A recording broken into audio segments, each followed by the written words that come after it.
રસોઈના આ 15 રહસ્યો તમને કોઈ નહીં જણાવે. નંબર 1. પાલક બાફતી વખતે તેમાં 1 ટીસ્પૂન સાકર નાખો તેમજ રાંધતી વખતે 1 ટેબલસ્પૂન લીંબુનો રસ નાખવાથી પાલકનો રંગ લીલોછમ રહે છે. નંબર 2. મુઠિયા બનાવવાના ઘઉંના લોટમાં થોડો ચણાનો લોટ, રવો અને અથાણાંનો સંભાર નાખવાથી મુઠિયા સ્વાદિષ્ટ બને છે. નંબર 3. પાલકને ઝીણી સમારી તેના કરકરા ભજીયા બનાવી શકાય છે. નંબર 4. ફક્ત ચણાના લોટની પકોડી બનાવવાથી પકોડી પોચી થાય છે. નંબર 5. એશ ટ્રેમાં ચપટી બેકિંગ સોડા નાખવાથી ધુમાડો ફેલાશે નહીં. નંબર 6. દૂધ મેળવતી વખતે તેમાં કોપરાના ટુકડા નાખવાથી દહીં ખાટું થતું નથી. નંબર 7.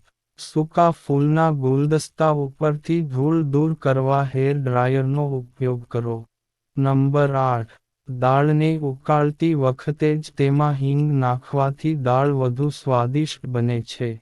નંબર 9. સ્ટીલના વાસણોને ચમકીલા બનાવવા માટે પાણીમાં થોડો બેકિંગ સોડા નાખીને ધુઓ વાસણ ચમકીલા થઈ જશે. નંબર 10. લીંબુના રસમાં થોડું મીઠું નાખી હાથીદાંતની વસ્તુ ધોવાથી તે ચમકવા લાગશે. નંબર 11.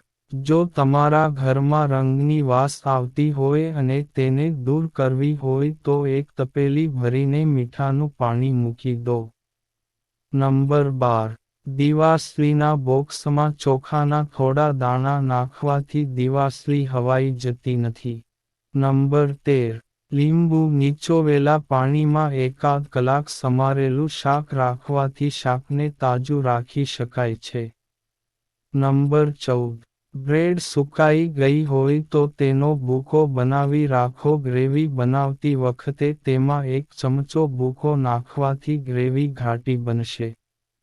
નંબર 15.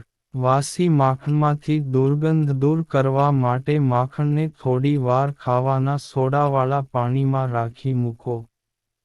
તો મારા વહાલા દર્શક મિત્રો, વિડીયો પસંદ આવ્યો હોય તો વિડીયોને લાઈક કરી શેર કરજો તથા ચેનલમાં નવા છો તો ચેનલને સબસ્ક્રાઇબ કરી દેજો. તમારો ખૂબ ખૂબ આભાર.